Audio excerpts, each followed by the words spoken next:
तालियों के साथ में स्वागत करते हैं। धन्यवाद। फूल मालाओं से स्वागत करेंगे।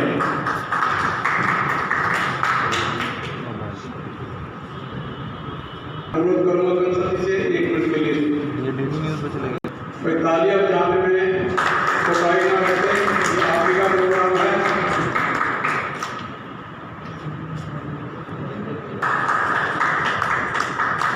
इनका बहुत मान है। आप अपने विचार पत्रकारों को संबोधित करें। धन्यवाद। मित्तल, आज सबसे पहले भारत माता, भारत के सैनिकों, भारत के किसानों को जो हमारे देश को सुबह शाम रोटी देते, और भारत के उन सब व्यापारियों को जिन्होंने समय समय पर सरकार की, देश की, राष्ट्र की रक्षा की, और मेरे आए हुए सभी मेरे भाई, मेरे करनाल के भाई, मेरे बरवाला से आए हुए भाई, मेरे पृथ्वी सिंगला जी, और आज की जो अध्यक्षता कर रहे हैं मेरे भाई विशाल गर्ग जी हैं।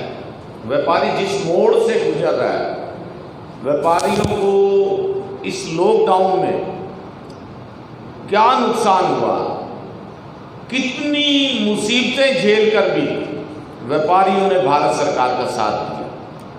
समय समय पर व्यापारी लोनी होने के बाद भी, बैंक का कर्ज बंद होने के बाद भी उन्होंने अपने पास से पैसा निकाल के लोगों को भरपेट भोजन दिया, सुबह शाम उनको साथ दिया, उनके साथ चले। लेकिन सरकार की तरफ से आज व्यापारी वर्ग बिल्कुल शोषित है, अकेला खड़ा है। सरकार के समय समय में बड़े बड़े पैकेज आए हैं, ना जाने कहाँ चले गए। और हरियाणा सरकार में हमारे मनोहर लाल जी खट्टर ने एक टैक्स लगाया जिसका नाम रखा उन्होंने ट्रेड टैक्स। हमारे माननीय नरेंद्र मोदी जी जोर जोर के कहा करते थे कि जीएसटी लगवा लो, उसके बाद कोई टैक्स नहीं लगेगा। और 2014 का मैंने कल एक अखबार देखा, उसमें यहाँ तक कहा गया कि इनकम टैक्स भी नहीं लेंगे हम, उसको भी ख़त्म करेंगे। ट्रेड टैक्स कोई इतना आसान नहीं है, हमने बहुत चर्चा की, और यहाँ तक कहा हमने गृह मंत्री जी से, उनके अंडर ही आता है हमारा निगम का, भाई एक बार हमारे से चर्चा करें। ये ट्रेड टैक्स नहीं है, व्यापारियों को बर्बाद करने का एक षड्यंत्र रचा हरियाणा सरकार ने। ट्रेड टैक्स के फॉर्म इतने जटिल हैं, अगर हमारे गृह मंत्री भी भर देंगे ना उसको, तो हम आंदोलन वापस ले लेंगे उसका अपना। उसमें एनओसी लाओ दमकल केंद्र की, एनओसी लाओ अपनी दुकान की, बैलेंस शीट लाओ। भाई बैलेंस शीट तो हम पहले सेल टैक्स को दिखाया करते थे, अब हमें निगम के चेयरमैन को भी बैलेंस शीट दिखानी पड़ेगी। उसके बाद जो उन्होंने टैक्स लगाया, ट्रेड टैक्स, वो बैलेंस शीट के ऊपर लगाया। पहले 1000 रुपये का टैक्स हुआ करता था, 1000 रुपये हर आदमी भर के रसीद लेकर अपना काम करता था। लेकिन अब ये ट्रेड टैक्स इतना जटिल बना दिया हरियाणा सरकार ने। ये सरकारें नहीं रही, अब ये हिटलरवादी आ गए। अब ये हरियाणा के सभी लोगों को, हमारे व्यापार को ये खत्म करने का एक रास्ता ढूंढ रहे हैं। ट्रेड टैक्स लगा के, FSSAI लगा के, बैंकों से लूट के, और अफसरशाही लगा के, अब इन्होंने, तो ये ट्रेड टैक्स लगाना एक बहुत खतरनाक है भारत के लिए, हमारे हरियाणा वासियों के लिए। आज किस लिए इकट्ठे हुए? आज हम ये सारे, पहले तो संगठन को मजबूत करने के लिए कि हमारा जो संगठन है ना पूरे भारत में फैले और पूरी तेजी से काम करे। संगठन है, सुरक्षा देंगे और इसके अलावा शक्ति बढ़ेगी। संगठन का मतलब क्या है? संघ रह के ठान लो। तो हम संघ इकट्ठे होकर एक ठान लेंगे कि हमने व्यापारी वर्ग को शोषित नहीं होने देना। आने वाले समय में हमारे बच्चे काम नहीं करेंगे।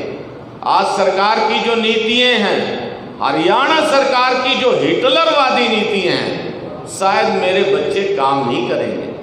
आने वाले किसी भी व्यापारी का बच्चा काम नहीं करेगा। और ये जो खिचड़ी सरकार है हरियाणा की, इसमें तो यही नहीं पता आज क्या कह रहे हैं, कल क्या कहेंगे और परसों क्या होगा। आज ये जो 3 अध्यादेश आए, इसमें मेरे व्यापारी भी थे, पिपली में, और कितने डंडे लगे, एक मेरे व्यापारी का हाथ भी टूटा पड़ा है। और हमारे माननीय गृह मंत्री जी कह रहे हैं, खुले शब्दों में कहा उन्होंने, हमने डंडे नहीं लगाए। भाई डंडे हमने तो मारे नहीं अपने आप को। हमारे खट्टर जी कह रहे हैं कि पुलिस वालों ने अपनी सुरक्षा की मार के, और हमारे तीसरे कंवरपाल जी हमारे शिक्षा मंत्री कह रहे हैं वीडियो लाओ, वीडियो दिखाओ। तो हमें समझ नहीं आ रहा। आज हमारे हरियाणा का किसान, हरियाणा का व्यापारी, हरियाणा का मुनि, हरियाणा का जो हमारा काम करने वाला मजदूर आज बिल्कुल भी सुरक्षित नहीं है। तो इसको लेके आज हमने ट्रेड टैक्स के लिए भी उठाया मुद्दा। अगर ये ट्रेड टैक्स खत्म नहीं किया गया, आज तो हमारा किसान सड़कों पे है, और आने वाले 1 महीने के बाद मेरे हरियाणा का पूरा व्यापारी सड़कों पे होगा। या तो ट्रेड टैक्स हटा दें, इतने टैक्स व्यापारी नहीं दे पाएगा। आने वाला समय व्यापारियों के बच्चों के लिए बहुत जटिल आता जा रहा है। एक इनका जो FSSAI कानून है, मैं उसके बारे में आपको बता रहा हूँ। पूरे भारत के लोग उससे पीड़ित हैं, पूरे भारत के। आप उसका पोर्टल खुलता ही नहीं है। पहले तो पोर्टल खोल लो, चालान फार्म आ जाता है स्टेट बैंक ऑफ इंडिया का, लोग पैसे जमा करा देते हैं स्टेट बैंक ऑफ इंडिया में, क्योंकि भोले भाड़े व्यापारी हैं हमारे। स्मार्टफोन भी शायद चलाना नहीं जानते 90% लोग। स्टेट बैंक ऑफ इंडिया में पैसे जमा कराने के बाद फिर आज चालान आ जाता है जी ऑनलाइन कराओ। भाई जो स्टेट बैंक ऑफ इंडिया में पैसा जमा हुआ उसको वापस करो। हमने दिल्ली बात की, जो इनका FSSAI का हाउस है, वो कहते हैं जी चलो स्टेट बैंकों में जमा हो गया, आपकी सड़कें बन जाएंगी भारत की। भाई इस तरह लूटना ही है तुमने, तो एक चालान फार्म निकालो, या ऑनलाइन निकाल दो, या स्टेट बैंक ऑफ इंडिया का निकाल दो, या कोई और निकाल दो। पूरे हरियाणा में एक भी ऑफिसर को, चाहे वो CMO है, चाहे सैंपल भरने वाला इंस्पेक्टर है, चाहे डॉक्टर है, चाहे FSSAI का है, एक भी आदमी को FSSAI कानून का पता नहीं है। करते थे जंतर मंतर में, यही मैं तो आज बड़ा चिंतित हूँ इस बात को लेके। हरियाणा में हमारे बहुत व्यापार मंडल चल रहे हैं, चलने भी चाहिए। किसी को भी ट्रेड टैक्स के बारे में नहीं पता, एक को भी किसी को FSSAI कानून के बारे में नहीं पता।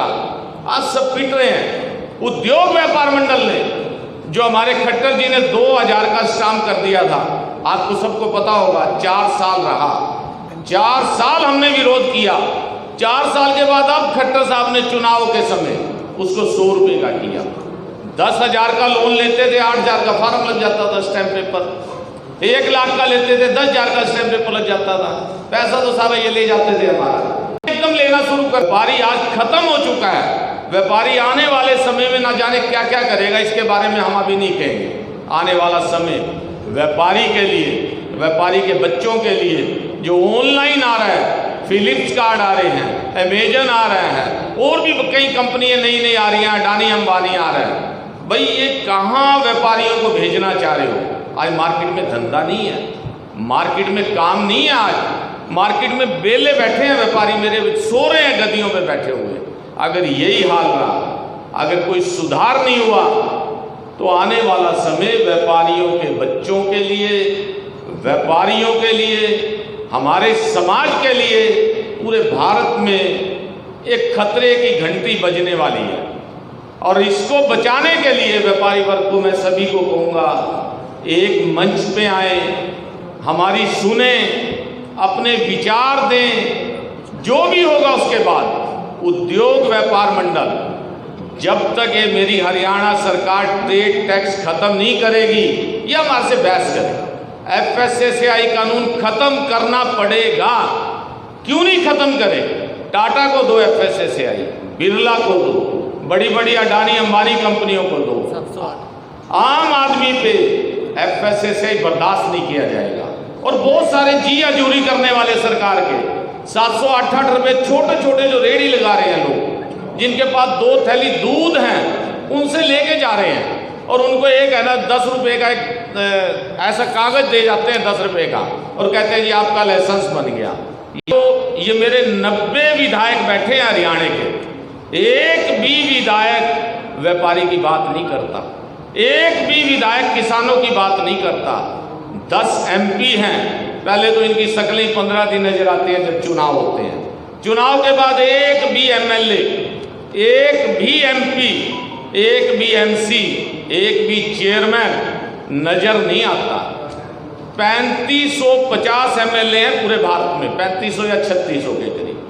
546 एमपी हैं, 265 या 70 हमारे राज्यसभा के मेंबर हैं, और बाकी ये लगा लो चेयरमैन। 8000 लोग पूरे देश का, व्यापारियों का इनकम टैक्स, व्यापारियों का जीएसटी, व्यापारियों के ओवर टैक्स, ये सारा इनका कब्जा इन लोगों के पास है। सरकार 2 महीने के भीतर खत्म नहीं करेगी तो व्यापारी भी सड़कों पे होगा। व्यापारी सड़कों पे आएगा, व्यापारी एक जिम्मेवारी से आंदोलन करेगा, कोई तोड़फोड़ नहीं करेगा। अगर उसके बाद भी सरकार नहीं मानी तो आगे सख्त कदम उठाए। यही नहीं फंडा समझ आता है नीतियाँ सही हैं या गलत है।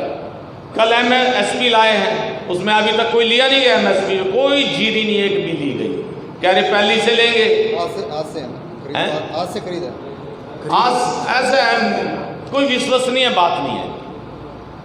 किसी भाव में भी मैं मान के चलता हूँ व्यापारी वर्ग के लिए, किसान के लिए, मजदूर के लिए इनकी कोई विश्वसनीय बात नहीं है।